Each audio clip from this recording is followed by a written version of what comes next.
so we just had 2 years of insanity. Well, we had 5 years of insanity. Let's talk about it. Shithole countries. We started there. Yeah. Then Russia took over 2 of our bases. Like the news for the last 5 years has been this constant barrage of holy shit every day. And then what happened was we get Biden, and then we had 5,000 people a day dying at one point before the vaccines started rolling out. Now we're still, do you guys know we still have 500 people a day still dying from COVID, but we're like, hey, take the mask off. What the fuck is going on? The CDC was like, look, we've said enough. Nobody's listening. Do whatever you want, you fucking idiots. Okay. Fauci's shooting heroin. Fauci's like, I don't give a fuck. Fauci's just got a needle hanging out of his arm. Why? Yeah, whatever. Fauci, what do we do? I don't give a shit. Yeah, I don't care anymore. Yeah. California, no, everywhere, cases are up, but hospitalizations are not. So that's great news. Yeah, but that's because of the vaccine. No, when I went to the mall with Jen the other day, I didn't see one person in a mask. Yeah. Not one. I'll be wearing a mask. That's why I went and got my booster, because I'm like, if you're going to let all these patient zeros just get back on the plane maskless, then I'm not getting it. They said already there was Delta. One of the airlines already had to kind of cut flights because they've already lost so many people to COVID. Well, a lot of people it happened yesterday. Oh yeah, and they shut down the airlines in England. They had the airport shut down in England, and so we're going to have another episode of 5, which the 5th wave, and it's going to mutate again. What the problem might be is we're hoping that it keeps mutating less and less and less. Didn't you think it was weird that they announced mid-flight? Yes. To take off? Yes. You're already How did they find out? Like, did they get radioed? But also, these people boarded with the expectation of wearing the mask. They won't know till they land anyway. Just wait. But exactly. I don't understand. Kind of it seemed like such an oddly political move. What kind of an irresponsible pilot are you? And then he said, congratulations. And everyone applauded. Dude. Yeah, I don't get that. So the judge, here's what I don't get. We talk about states' rights all the time, right? How come, explain it to me because you have a criminal justice background. How does this one judge who's 33 years old, never was a judge, never tried a case, was an assistant law clerk at the Supreme Court for Clarence Thomas. And deemed by the Bar Association to not be fit for this position. Unqualified. The Bar Association said she was unqualified to be a judge. This is the chick that Trump appointed, and it was news for a hot minute until he did something else. Yeah, people may not know this. By the way, this is why the mask thing got pulled. There's a judge in Florida, 33 years old. Federal judge, who Trump appointed to the circuit court or whatever it is, federal judge. She's 33 years old. She was a law clerk for Clarence Thomas. That's all she's done. Hasn't tried a case, nothing. She got a lifetime appointment. They put this case in front of her, and she's like, you know what she said? I don't even need to hear arguments. This mask is violating people's freedoms and the Constitution, and just yanked it. How do you get She's on any the job? district court for the Middle District of Florida. Because she was nominated at 33, confirmed 49 to 41. She graduated in 2012. Jesus Christ. Can we just focus on the not fit part? The bar association said she's unqualified to be a judge. If you guys vetted my job experience, and somebody said he's not fit. If I called Theo, if I called the guy I used to work for, and he was like, "Dude, don't let him near a computer. He cannot. He says he knows Photoshop, doesn't know shit." If that would have happened, you would have been like, "Next." No, we're still appointing him. We're still bringing him in. So the Bar Association recommends that nominees for federal judgeships have a minimum of 12 years of experience practicing law. So that makes sense. Holy shit. Right? That's why they said she was unqualified. Well, that and some other stuff. She wasn't practicing that and some other stuff. That's what their letter said. She graduated 8 years earlier. She wasn't even out of high school long enough to practice. Since her admission to the bar, Ms. Mazzell has not tried a case, civil or criminal, as lead or co-counsel. That's what their letter said. This is a judge who decided that we could all pull our masks. Do you know how many people are going to die because of her? Do you know how many people are actually going to die because of this woman? He who shall remain nameless is still wreaking havoc on the country. Well, that's the whole thing about the judge things. And Biden has appointed more judges now than I think anybody. And so both sides are doing it. We need to stop the both sides thing. What has happened is that Trump let he's just weird. He let all the morons think they were right. and these racists and idiots and uneducated. There was a guy they interviewed. Some guy I was looking, and they interviewed him about. He said, "What do you think's going on with Q?" And he goes, "Well, there's lizard people that are shapeshifters." This guy was dead serious talking about.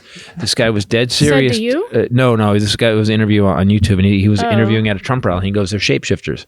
He goes, "There's lizard people that are shapeshifters. They're aliens. They've lived here forever." And this guy, dead serious, lays this out. And at one point, you go, first of all, if they're shapeshifters, why the fuck would they mess with us? Why would they give a shit? Don't they believe in that? But why would they kill? Why would they give a shit? We're so I talk about this in the new show. Why we're so low tech? Why would they want us? We're Earth monkeys. We're 2022 Earth monkeys. That's all we are. And so that's why when I at the Armageddon Update, I was saying the Democrats, you guys got to explain your point of view. You can't just go, here are the facts, shut up, because they don't go, fuck you. You can't even give me the facts. So they need to hear exactly, and you need to be as straight up. That woman, that video you played, Mallory, whatever her name is. We've already forgot. Molly McMorrow. Melly Kalikimaka. I'm reading about this judge's decision.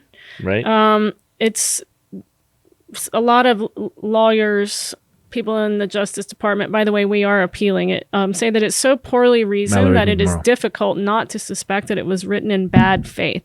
Its primary argument is that the federal law permits the CDC to require businesses to clean up contaminants that can spread disease, but the law does not permit the CDC to actually prevent such contamination from occurring.